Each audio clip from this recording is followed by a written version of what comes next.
Children are amazing in that they can overcome and withstand things that you or I or any other adult probably could never handle. Being a part of the neonatal transport team is probably the most wonderful thing that I've done in my whole respiratory career.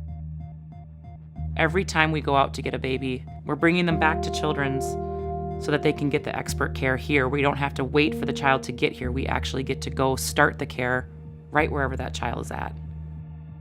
We wouldn't be here if taking care of really sick children just wasn't in our DNA. We were meant to be here. In our model, we assure that an ICU physician can be at that bedside within moments. But why do we have to be constrained by the walls of this building? What if we took that model out into the community? Let's go see them in the ERs that they call us from. That's our role in the ICU, developing the transport program.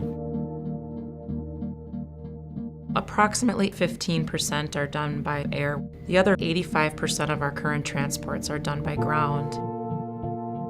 Our current transport program is exclusively for newborn infants who are born with medical problems. So these are ambulances certainly not optimized to the care of neonates or pediatric patients. The absence of a pediatric transport program has been a big gap. The other big children's hospitals in the country provide this service. Our program puts rigs that are uniquely specialized and designed from the very beginning to care for newborn babies up to the older teenage patients. In designing these rigs, we traveled and we looked at the best programs in the country. We assimilated their learnings for the past decade. We integrated them into our program so that when we start, we're starting decades ahead. While transporting the neonates is very important, there is also some risk involved. The babies are exposed to significant vibration. We've come up with a very innovative solution. The baby is on a cushion of air that is actively attenuating all the vibrations. It's unique, really the first in the world, absolutely new.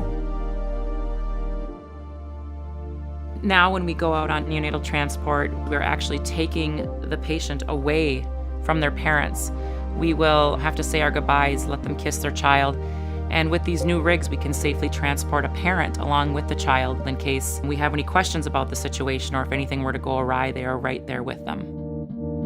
For every degree drop in a newborn's temperature, there is a 25% increase in their mortality. Our rigs are going to have primary heat and a backup heat and a backup to the backup heat, so that when we put the babies inside, they don't get cold. We also have the unique capability of transporting kids who are on ECMO that provides oxygen and keeps them alive until the lungs heal. You can imagine the degree of sophistication that is required to provide that in a smaller transportable package. There will be cameras in the rig that the physicians can be watching back at Children's. So the physician will be able to see what we're seeing out in the field and be able to help us help the patient. As a parent myself, I know that there's a gap between good care and outstanding care. As the funding becomes less from the federal government, all the hospitals are reduced to a more vanilla flavor, so everything looks the same. The sprinkles have to come from somewhere else. And that's really the role of philanthropy.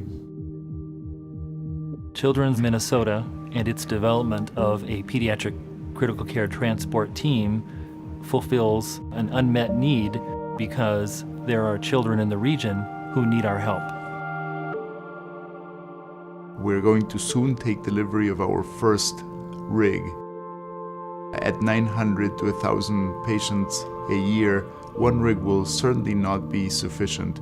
A full running service will require 3 to 4 rigs initially, and we're looking forward to being able to procure these with the help of our donors. I was working in the PICU and I got emergently called to a bedside of a patient who had just arrived. We could tell there was something very wrong. The baby was very pale and dusky. We then realized that the breathing tube had become dislodged. And I remember thinking to myself, as we're getting all the help needed to bring this kid back, I wish that I could have been there and been a part to make sure that those tubes were secure. And I hope that in the future, if there was ever a time when I would need care for my children, that this program would be there to help me through this difficult time. Every second counts, and with your generosity, we can bring Children's Minnesota caliber of pediatric critical care medicine to more children and families in our region.